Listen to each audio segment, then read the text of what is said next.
2 ditë pas polemikës publike me Bardhyl Mahmutin, ishi burgosuri politik Kadri Kryeziu ka reaguar sërish përmes një postimi në Facebook, duke vazhduar tonin kritik, pa përmendur emra konkret, por me nënkuptime të qarta. Në reagimin e tij të shkurtër, Kryeziu shkruan: "Kush janë hajnat? Të njëjtit që do të duhej ta ndërtonin shtetin, pasuruan veten. Mjafton t'i krahasosh çfarë kishin para luftës dhe çfarë kanë ata tani.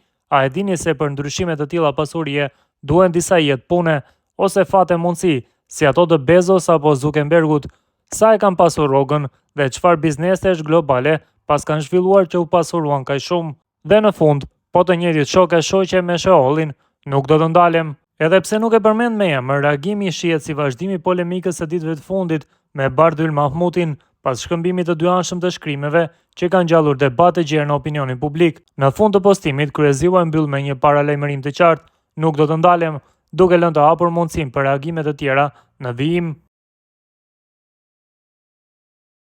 Juristi Kadri Kryeziu ka reaguar ashpër ndaj atyre që sipas tij përdorin patriotizmin për përfitime personale. Në një postim në rrjetet sociale ai shkroi se edhe patriotë edhe hajn nuk shkon, duke kritikuar gazetarë e analistë që sipas tij shoqërohen me persona të dyshimt si Fatmir Sheholli. Kryeziu i akuzoi disa figura publike për hipokrizi dhe për lidhje me individ që siç tha ai punojnë për Serbinë, duke i bërë thirrje që të kenë pak turp e ndërgjegje.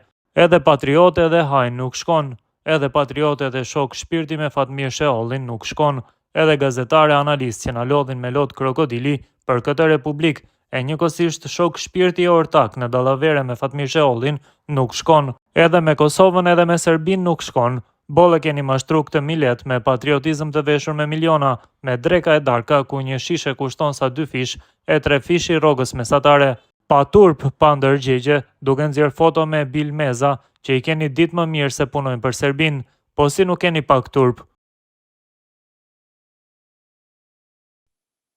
Arrestimi i Fatmir Shehollit për spionazh në favor të shërbimeve serbe ka shkaktuar reagime të forta në opinionin publik. Së fundmi, në lidhje me këtë arrestim, ka komentuar profesori Enver Bytyçi përmes një shkrimi në Bota Sot, reagoi ashpër duke e quajtur Shehollin një tradhtar tipik dhe duke ngritur shqetësime për praninë e tij të vazhdueshme në mediat shqiptare. Sipas Bytyçit, Fatmir Sheholli, tashmë i arrestuar në akuzë për spionazh, ka pasur një platformë të përditshme në televizionet e Kosovës dhe të Shqipërisë, nga ku ka përçuar sipas tij mesazhe me natyrë anti-shqiptare. Fatmir Sheholli është arrestuar për spionazh kundër Kosovës, e në të gjithë botën spionët klasifikohen si tradhtar të tipit ADU të tyre.